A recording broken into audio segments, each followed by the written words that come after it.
What's up guys, Hazbo here, and I'm bringing you a flash recon video.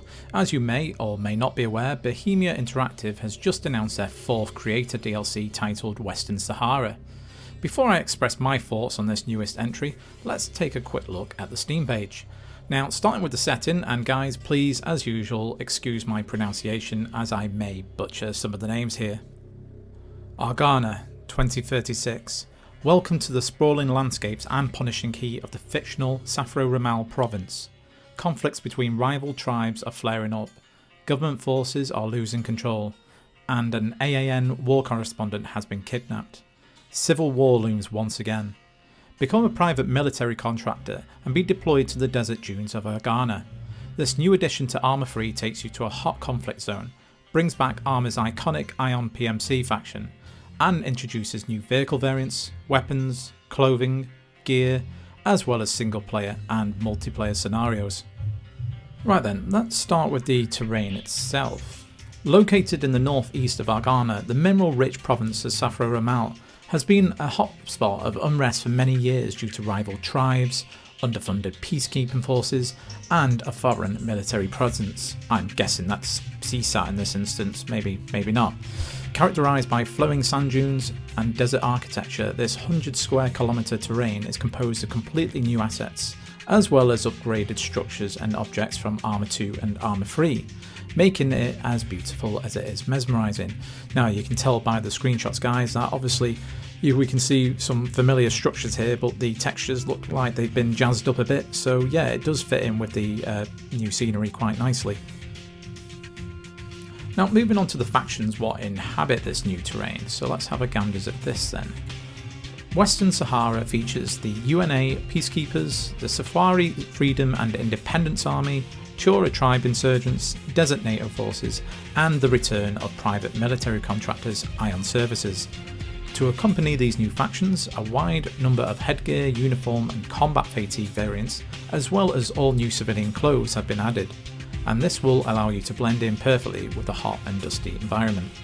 And naturally moving on to the weapons to support these for new factions.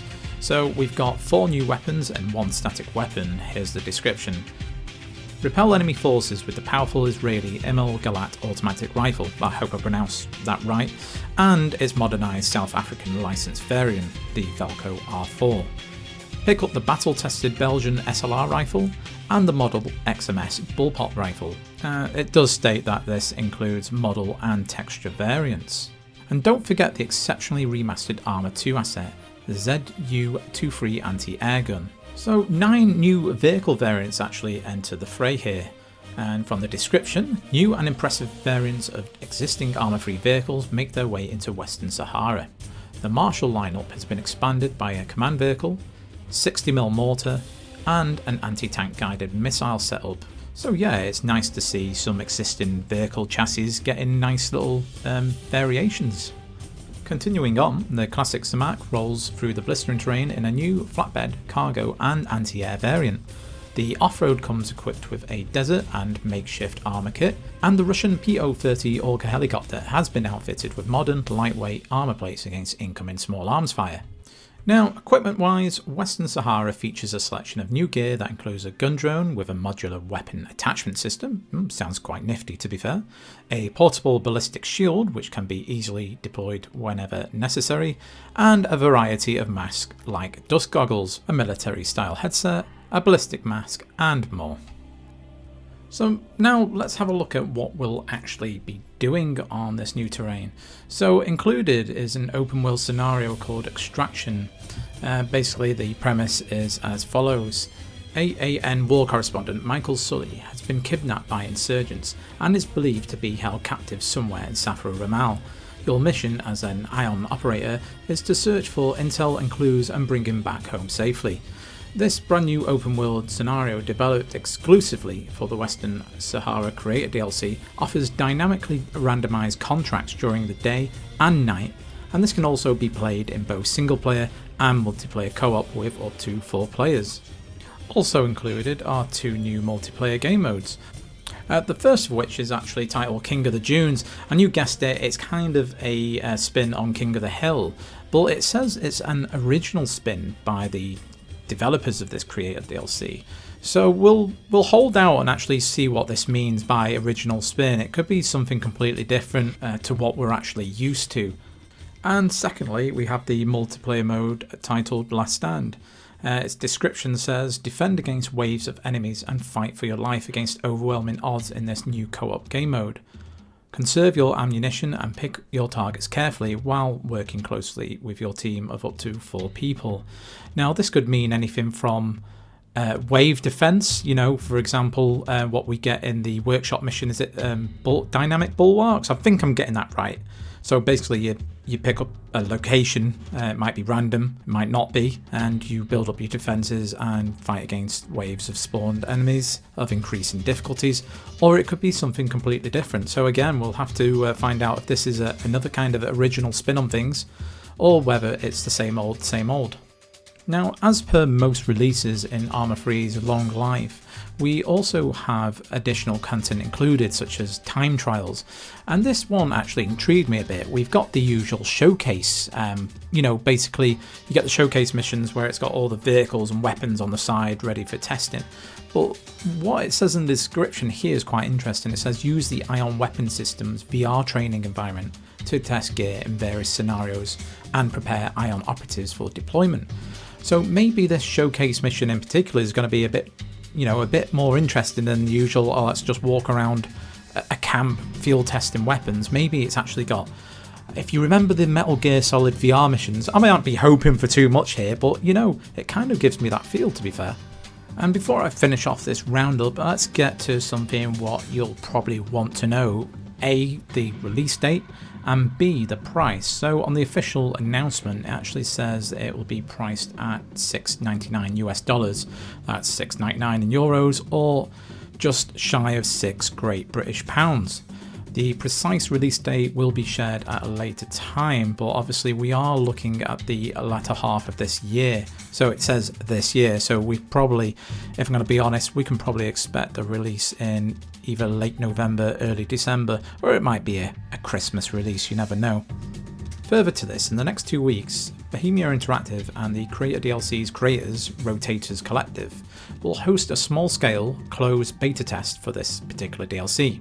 Selected members of the ArmA 3 community will be invited to participate in order to identify any remaining issues and test out the new content on a wide variety of PC configurations before the actual launch. Right, I'm going to go on a bit of a ramble, so please forgive any uhs and ahs. I'm just trying to keep this kind of ramble a bit fresh whilst thoughts are in my head.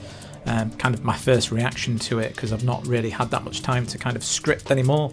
So I think it's a nice little nostalgic nod to ArmA 2's Private Military Company DLC.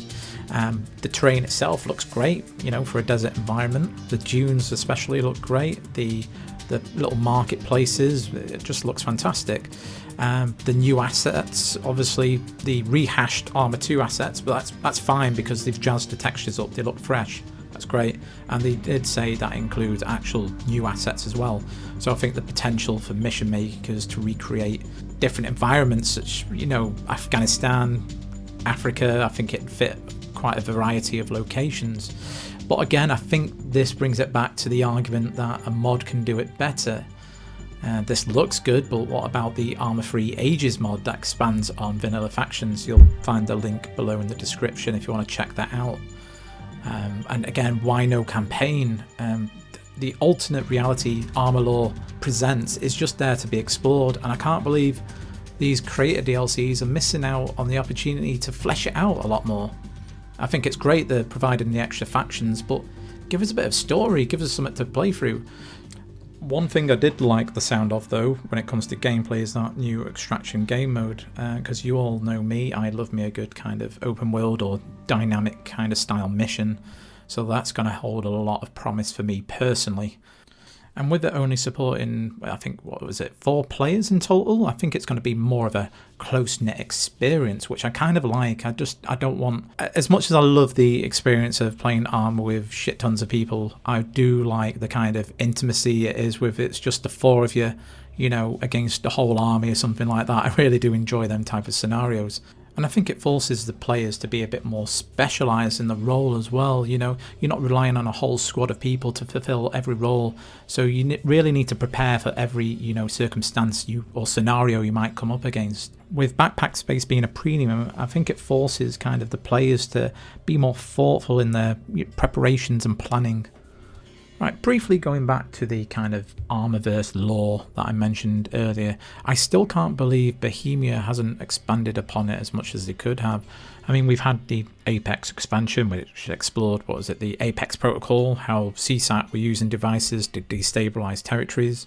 We've had Contact, which was something really different and kind of out of this world, pardon the pun. We had Old Man, which explored another venture stroke project CSAT were working on. But I mean, they could have done at least 2 more expansions. They've set up this great kind of universe and they have hardly touched on it.